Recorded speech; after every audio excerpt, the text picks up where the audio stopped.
morning, good afternoon, good evening, everyone. Thank you for joining for another session of Azure Power Lunch. As you know, today's topic is Azure API Management Premium V2. It's in public preview. It was announced in public preview, I think, around Ignite, and now it's a limited public preview where you have to submit a form and then you get access to it. So if you are interested, if your customers are interested, go there and we will walk around, as you know, kind of a quick level set on Azure API management, just a couple of minutes. What SKUs are available, where this updated, or you can call it a new SKU. I think it's a new SKU, fits into the picture, and then we will look at the VNet injection side of things. Okay. So first of all, Azure API Management is Microsoft service for managing your APIs across multiple platforms. So you may have APIs hosted in on-prem, in the cloud, in different cloud. You can use the Azure API Management to expose these API to your end customer. There are three key pieces. One of the major piece is the mediation piece, or um, the piece which is the gateway, and that piece basically uh, to allows you to separate the presentation of the IP from the implementation of the IP. So IP may be API may be written in as a SOAP service, but you expose it as a REST service. It may support only basic authentication, but you expose it with OAuth. At the same time, Azure Portal provides you the ability to publish your APIs, and you make changes to it, apply different policies to it, and at the same time, you have a developer portal where you can advertise your API. So other people can come in and subscribe to those. So that's that. Okay.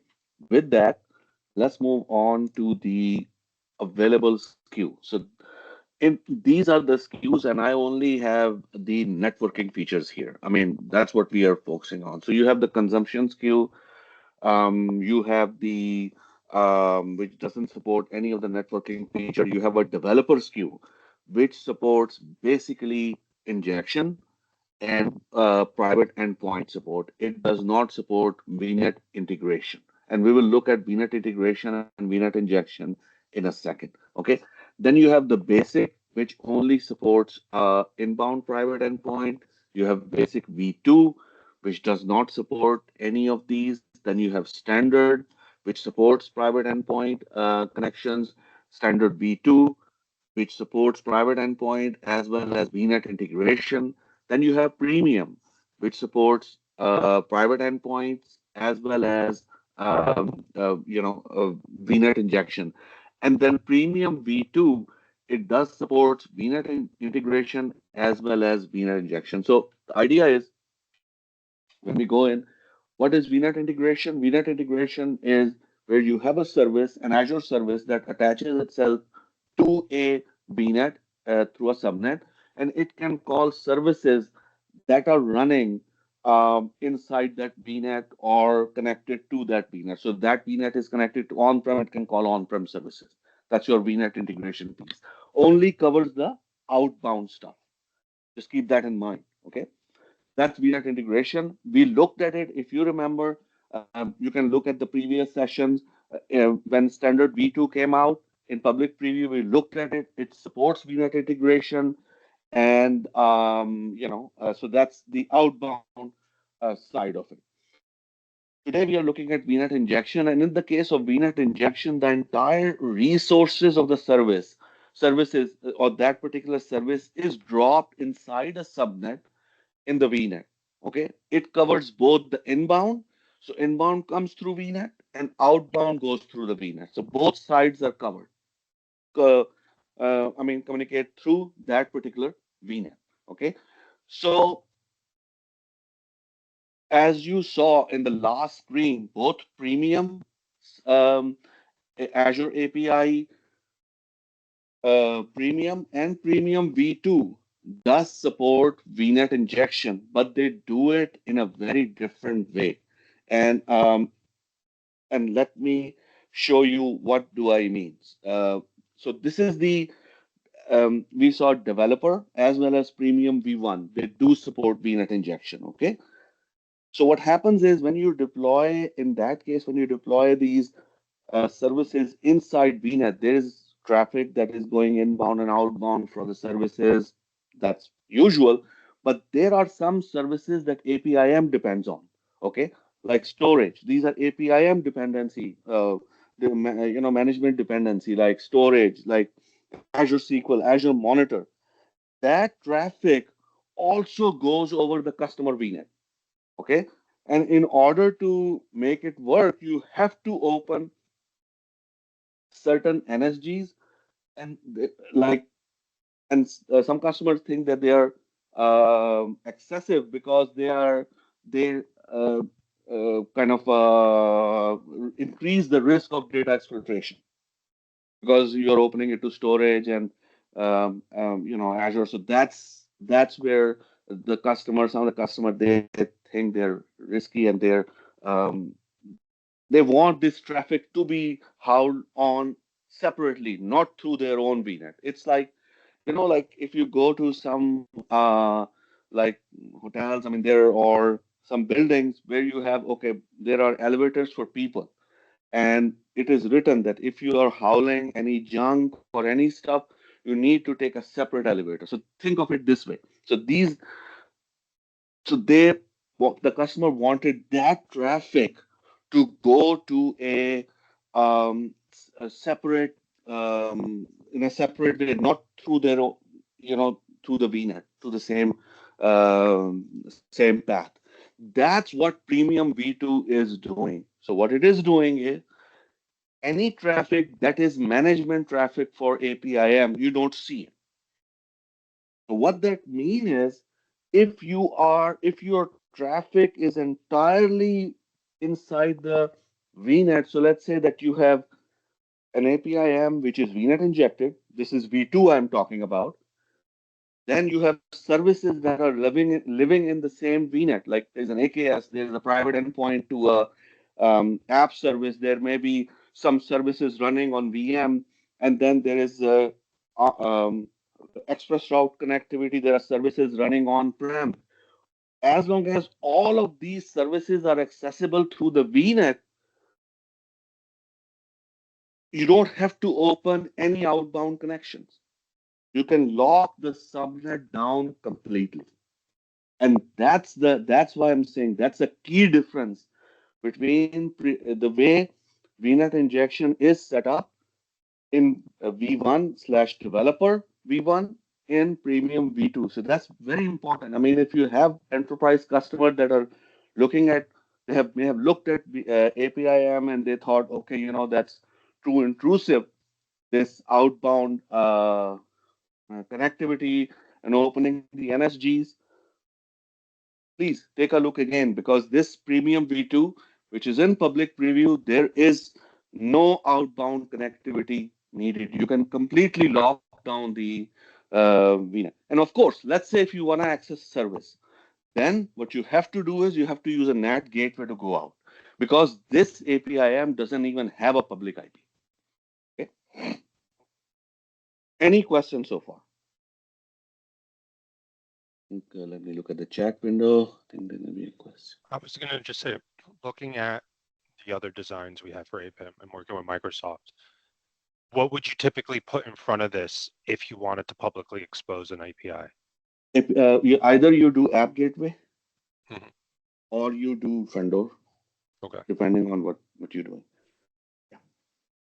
App gateway or front door. Does the new front door with PE support work with this? Actually, they just announced the PE Yeah, support I'm for following front that. door. Yes, That's so why. they just announced it. Yes. Okay. So and yeah, so that's that. So uh,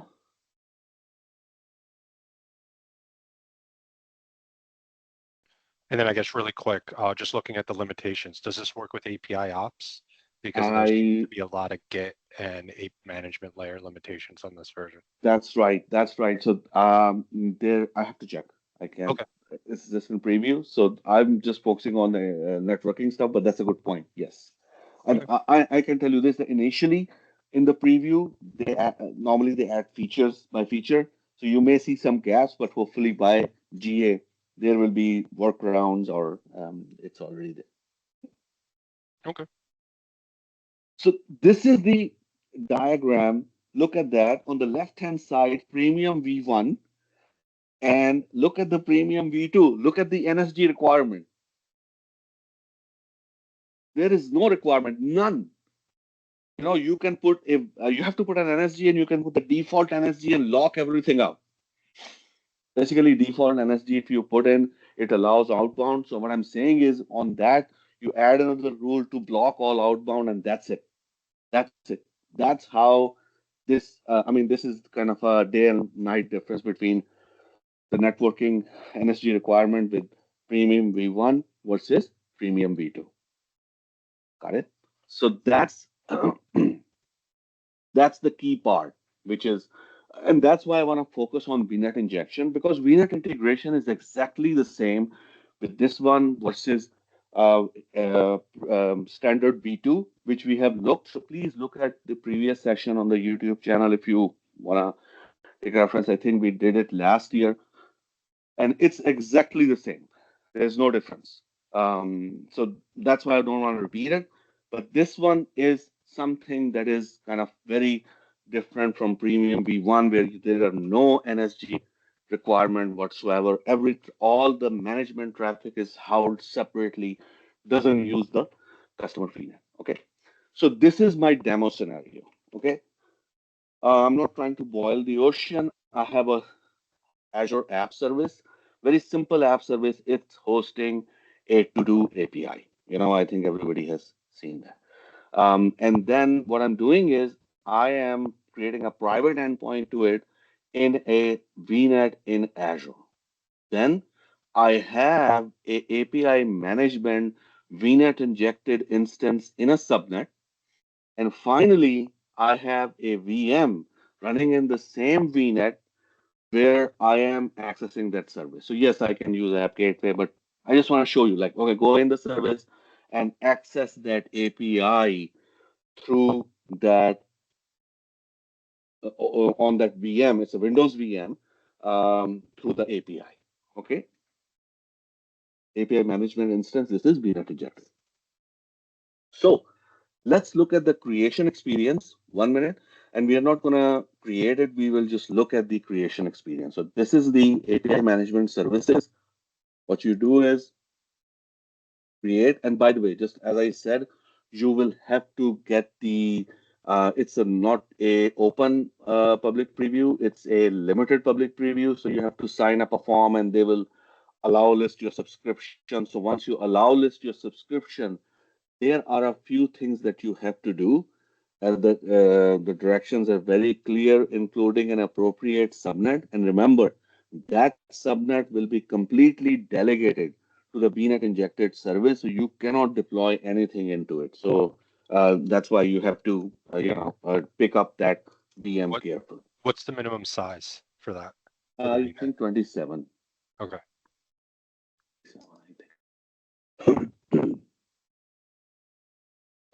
So this is the, I'm gonna call it NZ API to test one.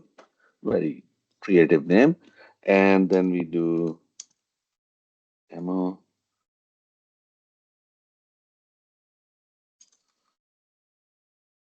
Okay, so we go in here. That's where you select it. This is the premium V2 SLA, and we're just going to use one instance at this moment. This is not our concern. The thing we are focusing on is virtual network, and we are going to do VNet injection. And you select it, and this is the APIM subnet that you are going to be deploying to. A few things to remember. There are a few steps, and they are very well outlined in that particular document. where you are like how to create and how to prepare that subnet.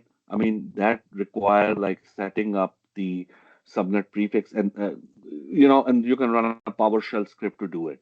But just keep in mind that there are a few steps that you will have to do before you can deploy it in that APIM subnet. And one important thing is that subnet has to have an NSG. It will otherwise it may start the deployment, but it will fail. Okay, so you have to have an NSG deployed in that on that particular subnet. Okay, any questions, folks?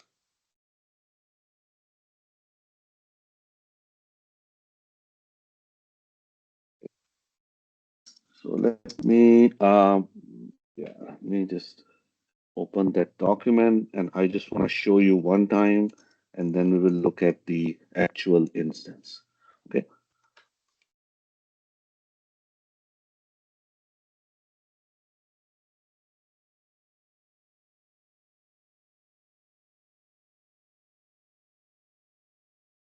Okay, so yeah, we will take a look at the doc later on. So that's how you will create it. I already have a instance that I have created. This is my instance.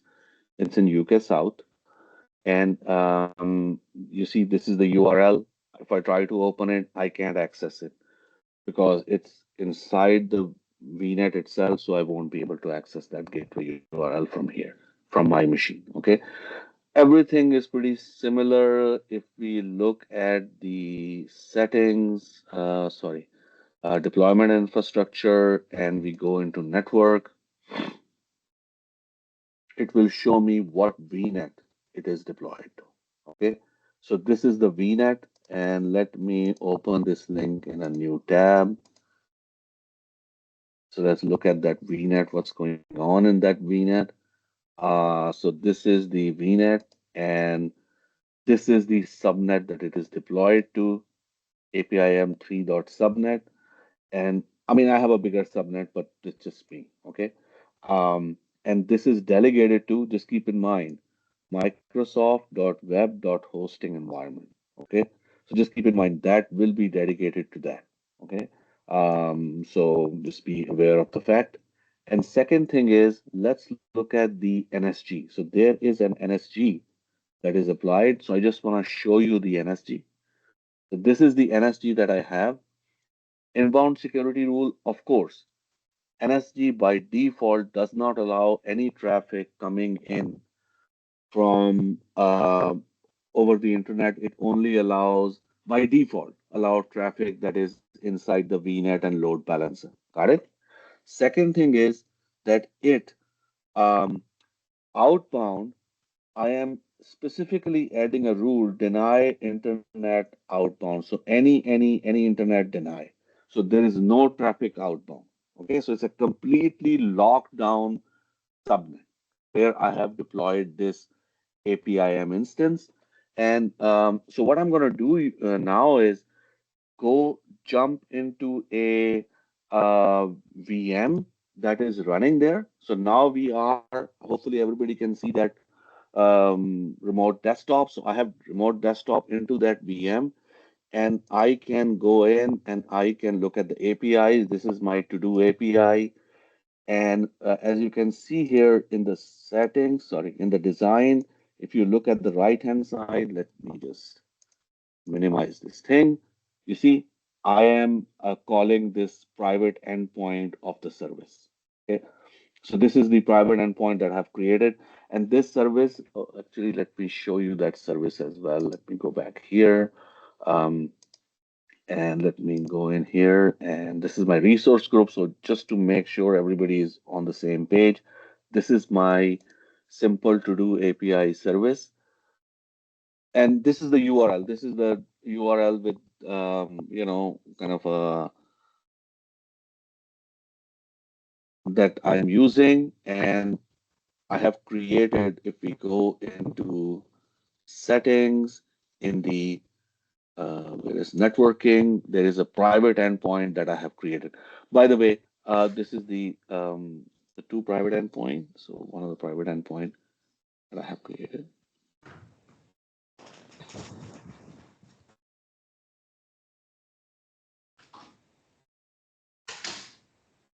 Okay. So this is the private endpoint that I have created. This is the S2V2P, so in that subnet, and that's what I'm using um, behind this APIM.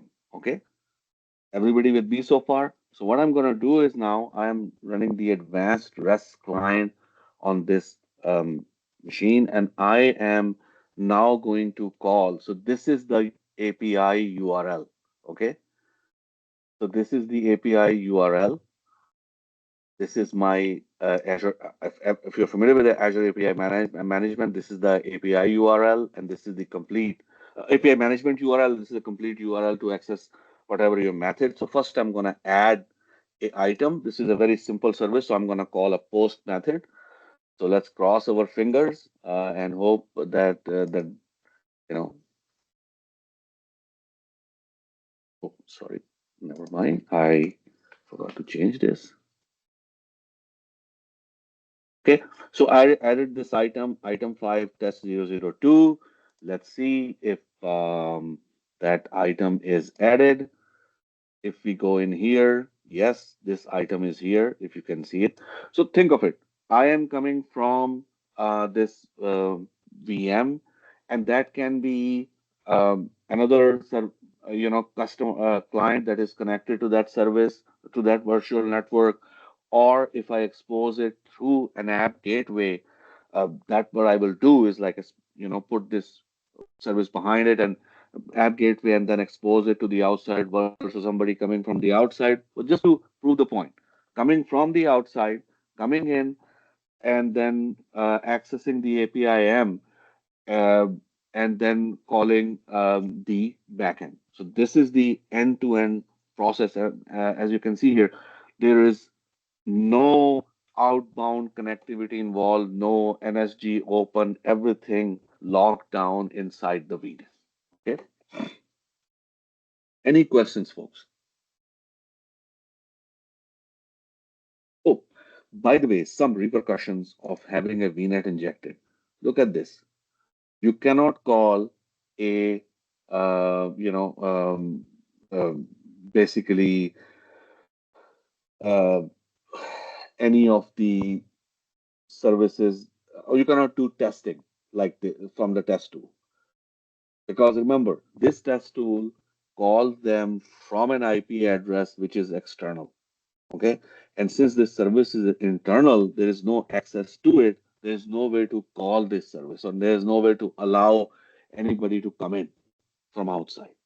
Okay, so that's one thing that you have to be aware of. So you have to have alternate ways to test it out. For example, if you are putting services behind this APIM, make sure whatever VNet that you are putting these, I mean, whatever VNet you are injecting your APIM, first test if you can access the backend services from that VNet.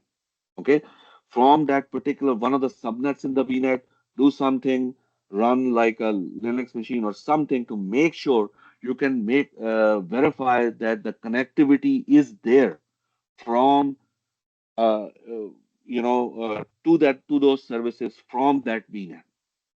A number of times I have seen this was in Premium V1 as well, like, oh, our services are not working. Are you able to access those services from that VNet? Oh, we did not check. Or, oh, we found out there's an issue. Yes. First, just check that. Then import these services into APIM, and then in the same VNet, test this out. Like, can you call now these services through APIM to make sure you can do end to end? Because remember, there is no, I mean, those test tools are not there. So you have to make sure that you verify all the steps before you say, okay, yeah, I mean, this service is available for public for consumption by other users. Okay, so that's kind of my 2 cents on that. So I would like to open up for any questions.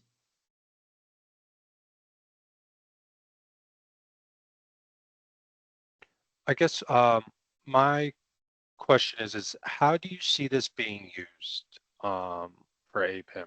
and it might be just coming from how my org uses it. Is this just kind of for like a large internal only service that you may have in your organization? That's I a guess very good point. Some just This curious. is a customer to customer. No, no, you're right. Customer to customer. Some customers they will use it for most of their use cases, given that they are very security sensitive because they are under heavily regulated industries, so they will have to do it. In some cases, what you said, yes, for a service, oh, that's we are going to host very some sensitive services which are only used internally. Let's use that. So yes, those are some of the use cases that kind of comes to mind. Okay. And by the way, this is the document I was trying to find. Sorry, guys. So this is basically goes over what are the prerequisite, dedicated subnet size, recommended a network security group must be there, hosting environment, and then this is the address prefix property. So basically, you have to run this script. I'm I'm hoping when they do GA, this requirement is not there because that should happen behind the scene. But that is something that you have to do. This is in public preview. And then there are certain permissions that you have to do. And then, oh, sorry, one thing I forgot. You have to use a private DNS zone because remember how you're going to call this API management because it's just an API. So one thing I forgot to show you here, um, like there is a, so let me just go back quickly onto the resource group. So this is my resource group here. There is a private DNS zone that I'm using. Yes, there is my private DNS zone. Yeah, this is the one. So as you can see here, it's the record set. This is my UK South Premium to UK South 1 VM. Okay. And this is its IP address. It's a private IP address, as you can see. So you have to set that up. So that is one of the requirements that you have to do to set this thing up. So that's how I'm calling it. So if I do an NS lookup, like if I go in here, back into this thing and do an NS lookup, you see NS lookup on the south one, you see this comes up. So basically it's pointing to that IP address. Any other questions, folks?